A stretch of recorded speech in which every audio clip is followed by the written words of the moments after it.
하나님께서 오늘 우리 가운데 주신 말씀입니다. 누가복음 19장의 말씀입니다. 누가복음 19장 우리 1절부터 10절의 말씀 우리 찾으셨으면 내용을 숙지하면서 우리 함께 합독하도록 하겠습니다. 예수께서 여리고로 들어가 지나가시더라. 삭개오라 이름하는 자가 있으니 세리장이요 또한 부자라. 그가 예수께서 어떠한 사람인가 하여 보고자 하되 키가 작고 사람이 많아 할 수 없어 앞으로 달려가서 보기 위하여 돌무화과 나무에 올라가니 이는 예수께서 그리로 지나가시게 되밀어라. 예수께서 그곳에 이르사 쳐다보시고 이르시되 삭개오야 속히 내려오라. 내가 오늘 내 집에 유하여야 하겠다 하시니 급히 내려와 즐거워하며 영접하거늘 무사람이 보고 수군거려 이르되 저가 죄인의 집에 유하러 들어갔도다 하더라. 삭개오가 서서 주께 여짜오되 주여 보시옵소서 내 소유의 절반을 가난한 자들에게 주겠사오며 만일 누구의 것을 속여 빼앗은 일이 있으면 내 갑절이나 갚겠나이다. 예수께서 이르시되 오늘 구원이 이 집에 이르렀으니 이 사람도 아브라함의 자손임이로다.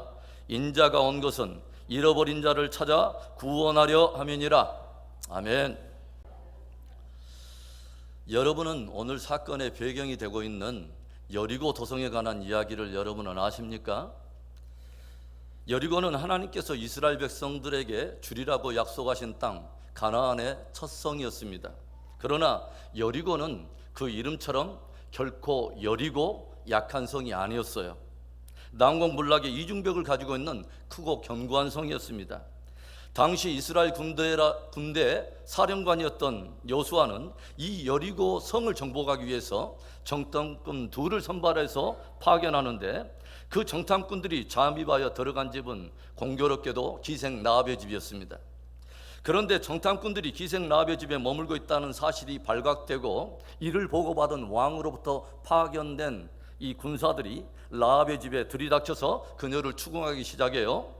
이 밤에 이스라엘에서 내게로 들어온 첩자들을 끌어내라 명령을 합니다. 그런데 놀랍게도 그 정탐꾼들을 이미 지붕 위에 삼대 안에 숨긴 라합은 거짓말로 군사들을 따돌리고서 정탐꾼들의 생명을 보호하고 지켜주는 것을 우리가 보게 되죠. 왜 라합은 자기의 왕을 배반하고 나라와 동족까지 배반하고 기꺼이 자기의 생명까지 담보하면서 이스라엘의 정탐꾼들을 숨기며 보호하며 살려줬을까요? 이방 여인, 그것도 술을 팔며 또 심지어 몸을 팔던 기생 라합이 정탐꾼들에게 들려준 그 고백한 이야기는 가히 충격적입니다. 여호수아 2장 9절부터 11절의 말씀입니다. 말하되 여호와께서 이 땅을 너희에게 주신 줄을 내가 아노라. 우리가 너희를 심히 두려워하고 이 땅 주민들이 다 너희 앞에서 간담이 녹나니 이는 너희가 애굽에서 나올 때에 여호와께서 너희 앞에서 홍해물을 마르게 하신 일과 너희가 요단 저쪽에 있는 아모리 사람의 두 왕 시온과 옥에게 행한 일 곧 그들을 전멸시킨 일을 우리가 들었음이니라. 우리가 듣자 곧 마음이 녹았고 너희로 말미암아 사람이 정신을 잃었나니 너희의 하나님 여호와는 위로는 하늘에서도 아래로는 땅에서도 하나님이시니라. 여리고의 기생 라합이 분명히 들었다는 거예요. 들었을 뿐만 아니라 그녀는 정확히 알고 확신하고 있다고 하는 것입니다. 무엇을요? 여호와께서 이 땅을 너희에게 주신 줄을 내가 알았노라. 하나님께서 이미 이 땅을 너희에게 주셨다고 하는 것을 내가 확실히 알고 있다고 하는 거죠. 그리고 그녀는 하나님께서 이스라엘 위에 지금까지 행하신 일련의 역사를 통해서 너희의 하나님 여호와는 애굽 땅에서만이 하나님이 아니라 광야에서만이 하나님이 아니라 요단 동편에서의 하나님이 아니라 온 하늘과 땅을 다스리는 진짜 하나님인 것을 내가 알고 있다는 것입니다. 너희의 하나님 여호와는 위로는 하늘에서도 아래로는 땅에서도 하나님 상천하지의 하나님이시니라 라고 고백하고 있는 거죠. 그래서 이것을 알고 있고 확신하고 있게 된 이 기생 라합이 무엇을 결정합니까? 온 땅을 다스리며 통치하시는 그 하나님을 나도 나의 하나님으로 섬기겠다는 것입니다. 그 하나님의 주권적인 역사의 흐름을 이제 알았으니 나도 하나님 편에 서서 생명을 얻고 구원 얻기를 원한다고 하는 것이죠. 지금 정탐꾼들을 통해서 자기에게 찾아온 이 생명과 구원의 기회를 결코 놓칠 수 없다고 하는 거죠. 우리는 그녀 안에 생명과 구원을 얻기 위한 그 갈망이 불타오르고 있다고 하는 것을 우리가 보게 됩니다. 어찌 보면 이미 그녀는 구원에 대한 자신의 갈망을 하나님 앞에 간구하면서 그 기회가 오기를 간절히 하나님 앞에 기도하고 있었는지도 몰라요. 그리고 정탐꾼들이 그녀의 집에 들어온 것이 우연이 아니라 그녀의 갈망에 대한 하나님의 응답으로 받아들이고 있었는지도 모릅니다. 왕의 군사들을 따돌린 후에 기생 라합은 정탐꾼들을 돌려보내면서 이제 그녀와 그녀의 가족들이 구원을 얻을 수 있는 확실한 보장을 요구하고 있는 것을 우리가 봅니다. 여호수아 2장 12절과 13절의 말씀, 그러므로 이제 청하노니 내가 너희를 선대하였은즉 너희도 내 아버지 집을 선대하도록 여호와로 내게 맹세하고 내게 증표를 내라. 그리고 나의 부모와 나의 남녀 형제와 그들에게 속한 모든 사람을 살려주어 우리 목숨을 죽음에서 건져내라. 나도 생명을 담보하여 당신의 생명을 내가 지키고 보호하였으니 당신들도 나와 내 가족의 생명을 위해서 하나님께로부터 맹세하고 우리의 구원을 보장할 수 있는 확실한 증표를 내놓으라는 것입니다. 이에 그 정탐꾼들은 이스라엘 군대가 여리고를 치는 그날에 그녀의 온 가족을 그 집에 모으고 그 창에 붉은 줄을 매달아 그것으로 생명 얻는 표가 되게 할 것을 들려주면서 라합과 언약을 맺게 되죠. 그리고 마침내 여리고 성에 어마어마한 여호수아의 군대가 물밀듯이 밀려들면서 그 이스라엘의 칼날로 온 여리고의 모든 사람들을 생명을 남녀와 상관없이 다 진멸하는 바로 그날에 오직 한 집이 구원을 얻게 되는데 바로 그 창에 붉은 줄을 매달고 있었던 기생 라합의 집이었습니다. 그 집에 하나님의 구원이 이르게 된 것이죠. 그리고 우리들은 예수 그리스도의 역사를 기록하고 있는 그 복된 역사가 출발하는 신약의 복음서에 출발하는 지점에서 그 이방 여인인 기생의 존귀한 이름을 우리는 발견하게 되죠.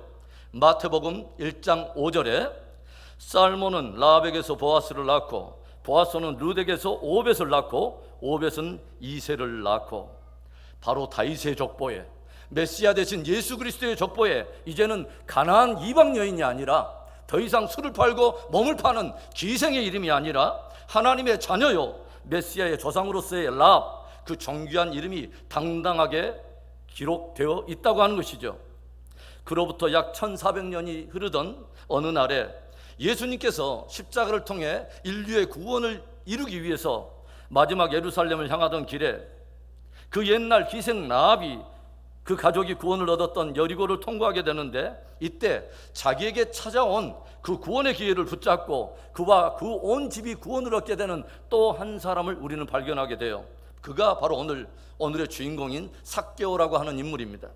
오늘 삭개오의 이야기는 우리에게 구원에 관하여서 매우 명쾌하고도 간단한 하나의 원리를 하나의 여정으로 우리에게 보여줘요. 오늘 본문을 통해서 우리는 구원의 여정과 관련하여 삭개오의 세 가지 모습을 발견하게 되는데, 어떤 모습입니까? 첫째로는 구원을 갈망하는 삭개오입니다. 오늘 누가복음이 소개하고 있는 삭개오의 간단한 이력에 대해서 우리가 보겠습니다. 누가복음 19장 2절과 3절의 말씀, 삭개오라 이름하는 자가 있으니 세리장이요 또한 부자라. 그가 예수께서 어떠한 사람인가 하여 보고자 하되 키가 작고 사람이 많아 할 수 없어. 삭개오라고 하는 사람이 어떤 인물입니까? 그는 세리장이었습니다. 세금을 거둬들이는 IRS 세무서 직원이었다고 하는 거죠. 그 가운데서 직급이 가장 최고 위에 있는 세무장이었다고 하는 것입니다.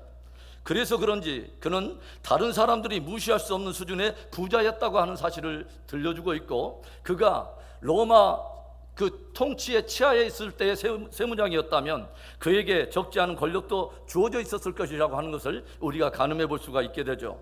그리고 성경은 이 삭개오가 가지고 있는 하나의 신처적인 이력 하나를 덧붙이고 있는데, 그가 매우 키가 작은 사람이었다고 하는 것입니다.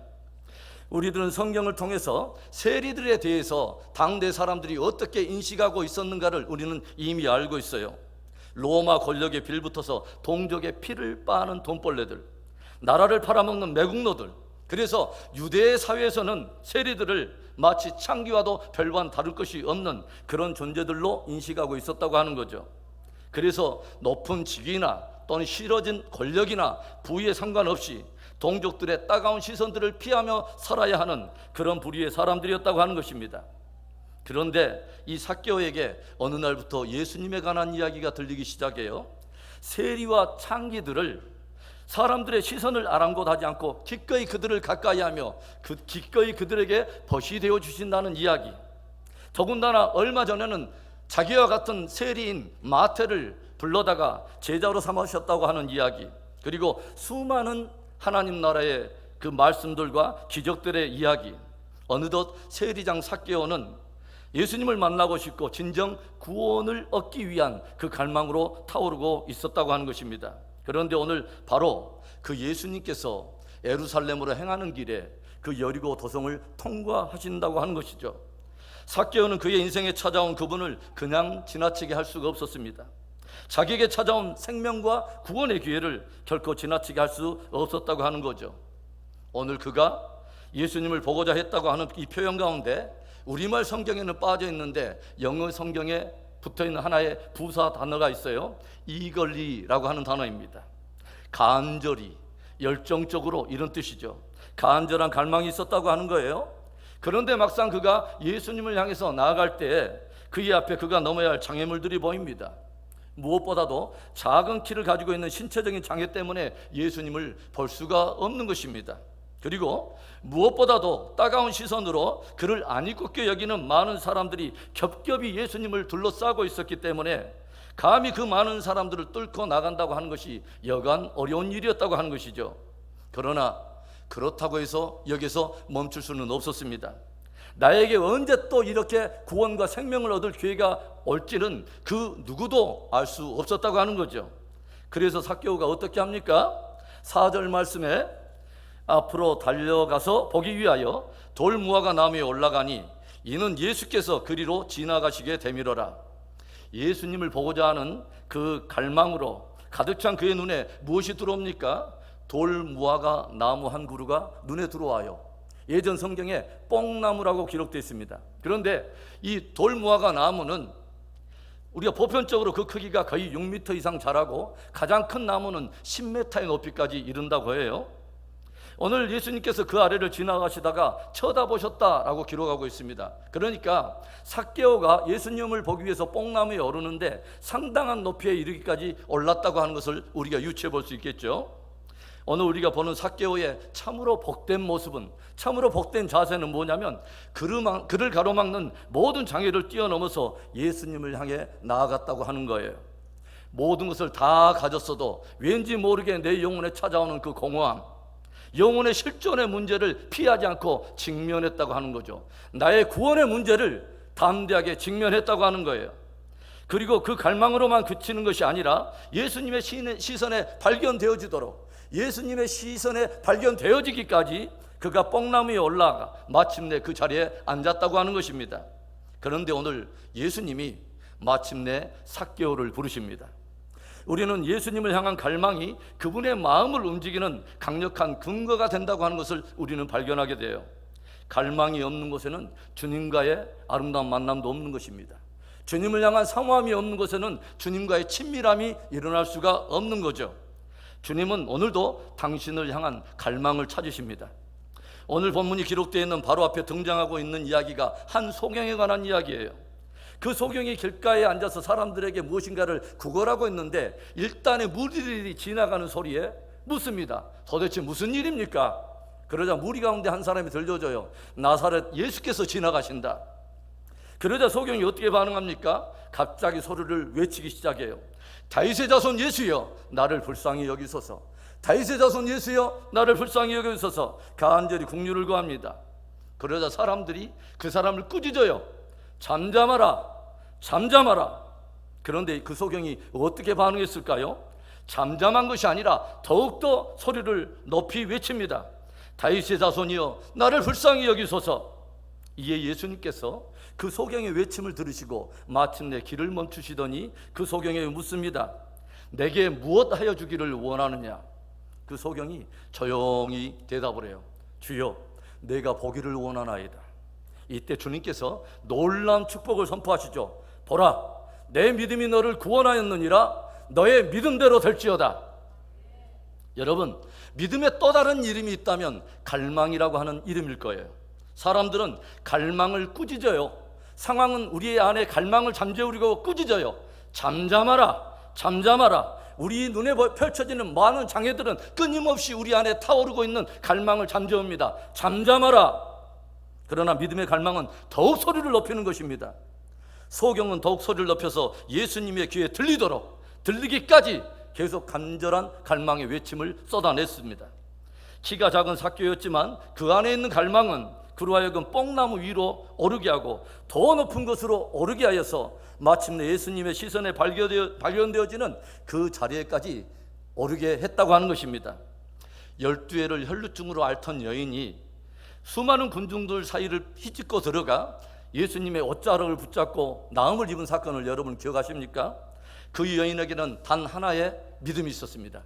내가 오늘 예수님의 옷자락만 붙잡아도 나는 낫게 되리라 하는 그 믿음이 있었어요. 그리고 그녀가 그 믿음을 가지고 군중 사이를 헤집고 들어가서 예수님의 옷자락을 마침내 만지는 순간에 혈루증이 떠나고 치유를 받게 되었음을 믿을 수 있기를 바랍니다. 이때 예수님은 즉시로 무언가를 느꼈어요. 무엇인가를 알았어요. 그러시며 주님이 외치십니다. 누가 내 옷을 만졌느냐? 오늘 누가 내 옷을 만졌느냐? 그러자 제자들이 대답해요. 주님, 오늘 수많은 군중들이 함께 모여서 서로 부대끼면서 주님 사이에 밀치는 까닭에 오늘 주님과 스치는 사람들이 많습니다. 그런데 주님은 분명하게 말씀하세요. 아니라 누군가 내 옷을 만졌느니라. 누군가 내 옷을 만졌느니라. 이에 그 여인이 더 이상 숨길 수가 없어서 주님 앞에 나와 자신의 일을 고백하면서 주님 앞에 자신이 행한 그 일을 고백하는데 주님의 축복하신 말씀이 뭐예요? 여자여 안심하라. 너의 믿음이 너를 구원하였느니라. 주님은 사람 안에 있는 갈망을 정확히 보고 계시고 정확히 아신다고 하는 거죠. 수많은 사람들이 주님을 둘러싸고 스쳐 지나갔지만 저들에게는 아무런 일도 일어나지 않았습니다. 주님을 향한 갈망을 가지고 지극히 의도적으로 주님을 만질 때, 지극히 의도적으로 주님께 외칠 때, 지극히 의도적으로 뽕나무에 오를 때 주님은 그 갈망에 응답하셨다고 하는 거죠. 그냥 주님을 스치는 사람이 아니라 믿음의 갈망으로 주님의 옷을 만짐으로 나음을 입었던 바로 그 여인처럼 오늘 주님으로 인해서 나음을 얻는 기적이 있기를 주의 이름으로 축원합니다. 그냥 모이는 사람들이 아니라 주님의 시선에 발견되어지도록 뽕나무에 올랐던 그 삭개오처럼 오늘 주님께서 저와 여러분의 이름을 불러주는 은혜가 있기를 축복합니다. 그냥 모인, 그냥 스쳐 지나가는 군중들이 아니라 주님의 귀에 들려지도록 외치는 음성이 있어서 기적을 맛보게 된 소경처럼 오늘 저와 여러분의 눈이 열리고 삶과 신앙에 큰 승리가 있기를 주의 이름으로 축원합니다. 분명히 기억하십시오. 주님은 오늘도 믿음의 갈망에 반응하십니다. 믿음의 갈망에 응답하십니다. 오늘 본문을 통해서 구원의 여정과 관계하여서 우리가 보게 되는 삭개오의 두 번째 모습, 기쁨으로 주님을 영접하는 삭개오입니다. 5절과 6절의 말씀을 봅니다. 예수께서 그곳에 이르사 쳐다보시고 이르시되 삭개오야 속히 내려오라. 내가 오늘 내 집에 유의하여야 하겠다 하시니 급히 내려와 즐거워하며 영접하거늘. 작은 키 때문에 높은 무화과나무에 올라가서 예수님을 응시하고 있던 삭개오. 그런데 예수님께서 그 지점을 통과하실 때 갑자기 걸음을 멈추시더니 쳐다보시고 마침내 삭개오를 발견했습니다. 그리고 놀랍게도 주님께서는 삭개오의 이름을 부르십니다. 삭개오야 속히 내려오라. 삭개오야 속히 내려오라. 여러분, 내가 나무 위에서 예수님을 기다리고 있는데 예수님께서 내 이름을 기하고 내 이름을 불렀을 때 이 삭개오가 얼마나 충격을 받았을까요? 예수님을 보려고 나무 위에 올라갔다가 오히려 예수님에 의해서 발견되어진 이 삭개오. 예수님은 정확히 삭개오 안에 있는 당신을 향한 갈망을 보고 계셨다고 하는 거죠. 삭개오야 속히 내려오라. 오늘 내가 내 집에 유의해야겠다. 얼마나 감동되고 축복스러운 순간입니까? 주님은 이제 삭개오와 그 관계에서 멀리서 서로를 바라보는 관계가 아니라 이제는 함께 한 집에 유하며 함께 양식을 나누며 깊은 대화를 나누며 더욱 깊은 친밀함을 누리기를 원하신다고 하는 거죠. 주님이 원하신다고 하는 거죠. 라오디게아 교회에 편지를 띄우시는 예수님의 갈망이 무엇이었습니까? 요한계시록 3장 20절에 우리가 너무도 잘 알고 있는 말씀, 우리 한 목소리로 읽습니다. 볼지어다 내가 문 밖에 서서 두드리노니 누구든지 내 음성을 듣고 문을 열면 내가 그에게로 들어가 그로 더불어 먹고 그는 나와 더불어 먹으리라. 주님은 우리와 함께 더불어서 먹기를 원하고 우리와 함께 더불어서 유하기를 원하고 깊은 교제를 나누기를 원하신다고 하는 거예요. 삭개오야 내려오라. 삭개오의 이름의 뜻은 정결한 자, 의로운 자라고 하는 뜻을 가지고 있어요. 아마도 그의 부모님이 그를 낳을 때 이 아이는 장차 정결하고 거룩한 의로운 삶을 살기를 기대해서 붙여준 이름일 거예요. 그러나 삭개오는 지금까지 결코 그런 삶을 살아오지 않았습니다. 어떻게 보면 작은 키를 가진 신체적인 열등감을 다른 방법으로 극복해 보려고 사람들이 결코 자기를 무시할 수 없도록 지도 갈 정도로 돈을 모으기 시작하고 기꺼이 로마 권력에까지 빌붙어서 오늘 세리장이라고 하는 이 자리에까지 올랐는지도 몰라요. 그리고 그것으로 나름 의를 포장하면서 그렇게 살았는지 모릅니다. 그런데 오늘 주님은 아주 의미 있게 삭개오에게 부릅니다. 삭개오야 내려오라. 삭개오야 내려오라. 그런 포장된 모습으로는 진실로 나를 만날 수 없다고 말씀하시는 거예요. 사람들 위에 너를 높이려고 오르고 또 오르는 그런 사람이 아니라 너의 작은 모습, 너의 낮은 모습, 있는 그대로의 모습으로 내게 나오라 주님이 초대하신 것입니다. 그리고 주님이 무엇을 말씀하세요? 오늘 내가 너의 집에 유하여야 하겠다. 내가 오늘 너의 집에 머물러야 하겠다. 이 주님의 말씀에 삭개오가 어떻게 반응했을까요? 급히 내려와 즐거워하며 영접하거늘. 삭개오가 급히 내려와서 즐거움으로 주님을 자기 집으로 영접해 모셨다고 하는 거죠. 삭개오는 이제 주님을 멀리서 바라보는 자리, 멀리서 주님의 일거수일투족을 간망하는 그 자리가 아니라 이제는 주님과의 친밀한 교제 자리로 나아가기 시작했다고 하는 거죠. 삭개오의 삶 속에 대전환이 일어나기 시작합니다. 이제는 이 삭개오가 주님과 멀리서 서로를 바라보는 그런 관계가 아니라 이제는 주님과 함께 떡을 나누면서 페이스 투 페이스, 얼굴과 얼굴을 맞대며 친밀한 교제를 나누는 자리로 나아가고 있다고 하는 거죠. 남을 통해서 듣는 복음과 진리가 아니라 주님의 입술에서 직접 들리는 바로 그 복음과 진리, 그로 인해서 성숙해가는 자리로 나아가기 시작했다고 하는 거예요. 우리가 진짜 주님과의 친밀함, 진짜 주님 안에서의 성숙함을 경험하려면 어떤 일이 일어나야 될까요? 주님을 영접하는 것입니다. 주님을 진짜 맞아들이는 거예요. 문을 열고 주를 맞이하는 것입니다. 그때 비로소 주님이 우리와 함께 더불어 먹고 우리가 주님과 더불어 먹는 친밀함의 교제, 생명이 풍성해지는 교제를 나누게 될 수 있다고 하는 거죠. 예수 영접 모임 시간에 제가 잠깐 들려드렸습니다마는 홀만 헌트라고 하는 분이 그린 그 성화 가운데 그런 그림이 있죠. 여러분 봤을 거예요. 문 밖에 서서 예수님께서 등을 들고 다른 한 손으로 문을 두드리고 있는 바로 그 성화입니다. 그런데 그 그림에 아주 우리가 눈여겨봐야 될 핵심적인 초점은 뭐냐면 문고리가 밖에 없다고 하는 거예요. 그 말은 문고리가 안에 있다고 하는 거예요. 그 말이 무슨 말이에요? 그 말은 우리들이 문을 열어야 주님이 들어오신다고 하는 거예요. 그래야 예수님이 우리 안에 들어오셔서 우리와 친밀함을 누릴 수 있다고 하는 것입니다. 여러분, 화중지병이라고 하는 사자성어를 아세요? 화중지병, 그림의 떡이라는 뜻입니다. 그림 속의 떡, 여러분 한번 물어볼게요. 여러분이 시장기가 정말 깊어져서 배가 너무도 고픈데 그림에 맛있는 떡이 있으면 그것을 바라보면 여러분 배가 부릅니까? 정답입니다. 그림 속에 각종 맛있는 찹쌀떡, 무지개떡, 쑥떡, 개떡, 하여간 이 시루떡, 헐레벌떡이 있을지라도 그림 속의 떡은 결코 만족감을 줄 수 없는 거예요. 떡은 실제로 먹어야 배부르고 실제로 먹어야 만족하게 되며 실제로 먹어야 확진자가 돼요. 예수님을 늘 뽕나무 위에서 바라본다고 예수님을 깊이 알 수 있을까요? 늘 내 안에 사모함을 가지고 있다고 늘 간망하고 있다면 생명의 떡이신 예수님 때문에 내 안에 정말 부유함을 내가 누릴 수 있을까요? 아니에요. 예수님을 영접해야 하는 거예요. 예수님과 실제로 말씀과 말씀 속에서 진리와 복음과 복음이 부딪혀야 하는 거예요. 오늘 우리가 한데 삭개오처럼 혹 뽕나무 위에 올라서 예수님을 관망만 하는 분이 계시지는 않습니까? 작은 모습, 있는 그대로의 모습으로 내려와 여러분의 삶 속에, 여러분의 가정에 주님을 기쁨으로 영접하는 은혜가 있기를 축원합니다. 이제 주님과의 친밀함 속에 들어가는 큰 은혜가 우리 모두에게 있기를 주님의 이름으로 축복합니다. 오늘 본문을 통해서 구원의 여정과 관계하여 우리가 보게 되는 삭개오의 마지막 세 번째 모습, 은혜에 합당한 열매를 맺는 삭개오입니다. 예수님을 기쁨으로 자기 집에 영접한 삭개오는 이제 예수님과 함께 떡을 떼며 직접 그분에게서 진리의 말씀을 들으며 깊은 친밀함을 나누게 되죠. 그러던 가운데 갑자기 삭개오가 벌떡 일어나더니 사람들이 예상할 수 없는 충격적인 폭탄 선언을 하죠.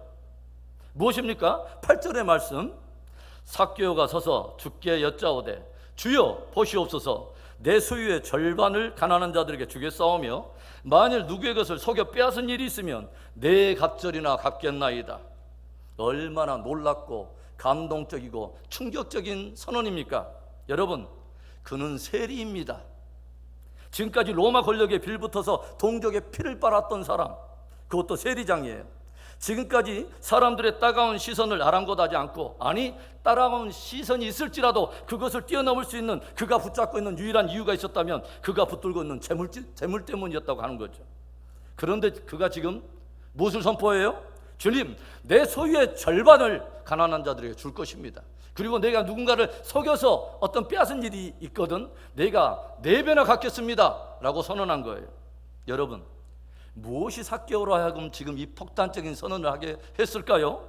도대체 삭개오 안에는 어떤 충격적인 변화가 일어난 것일까요? 예수님과 양식을 나누기 시작하며 예수님과 함께 진리와 복음을 나누던 그의 안에 참된 가치의 변화가 일어나기 시작한 거예요. 주님에 대한 눈이 열리고 진리에 대한 눈이 열리더니 영혼에 대한 눈, 그리고 영원에 대한 눈이 열리기 시작했다고 하는 거예요. 그리고 단순히 주님을 손님으로 모셨던 삭개오는 더 이상 손님이 아닌 내 가정의 주인으로서, 내 삶의 주인으로 예수님을 영접해 드렸다고 하는 것입니다. 그리고 지금까지 최고의 가치로 그가 추구해왔던 재물과 모든 것들을 사로잡아 주님의 주권 아래 내려놓기 시작해요. 비로소 삭개오의 삶의 주인이 바뀌어버린 것입니다. 그 가정의 주인이 바뀌어버린 것입니다.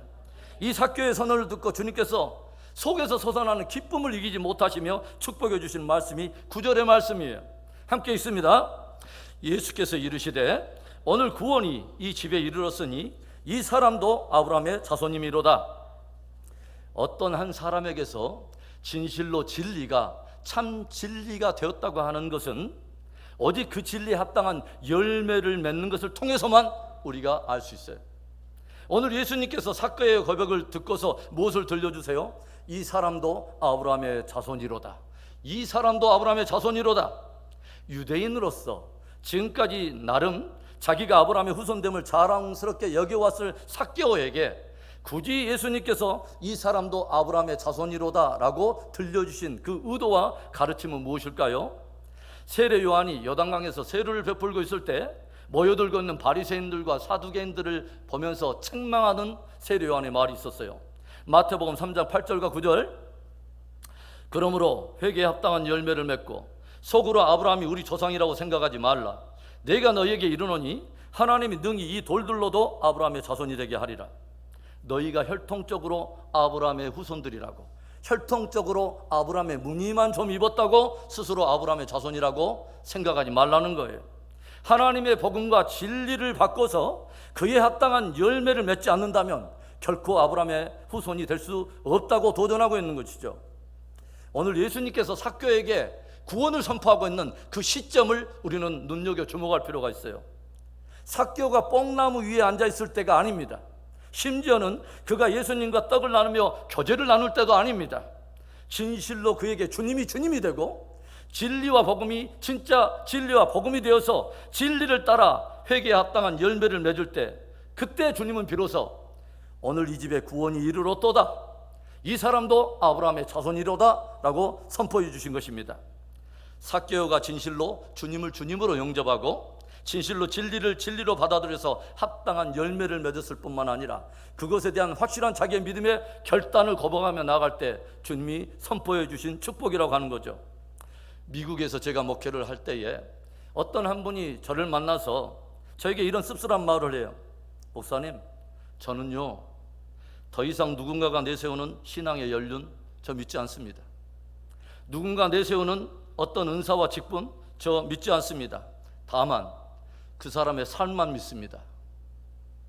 여러분, 여러분은 예수님을 진실로 나의 구주로 영접하셨습니까? 진실로 예수님의 입술에서 나오는 그 말씀은 내게 복음이고 진리가 되었습니까? 그렇다면 합당한 열매를 맺어서 주님을 영화롭게 하는 복된 저와 여러분의 생애가 되어야 할 줄로 믿습니다. 오늘 우리들은 구원의 여정과 연결하여 삭개오의 세 가지의 모습을 우리는 발견했어요. 구원을 갈망하는 삭개오, 그리고 예수님을 기뻐 영접하는 삭개오, 그리고 은혜에 합당한 열매를 맺는 삭개오. 저는 그런 생각을 해봐요. 오늘의 이 말씀을 이 강단에 주신 이유는 오늘 이 아침에 모여있는 저와 여러분을 향한 주님의 위대한 초대가 아닐까라는 생각을 해봐요. 삭개오야 속히 내려오라. 삭개오야 속히 내려오라. 오늘 내가 너의 집에 유하여야 하겠다. 아무개야 속히 내려오라. 오늘 내가 너의 심령에, 너의 삶에, 너의 가정에 내가 유하여야 하겠다.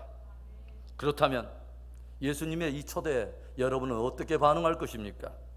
주님의 감동스러운 이 초청에 이제 뽕나무에서 내려와 기쁨으로 주님을 영접할 뿐만 아니라 은혜에 합당한 열매를 맺어서 주님으로부터 이런 위대한 말씀을 듣는 축복이 있기를 바라요. 오늘 구원이 이 집에 이르렀도다. 이 사람도 아브라함의 자손이로다.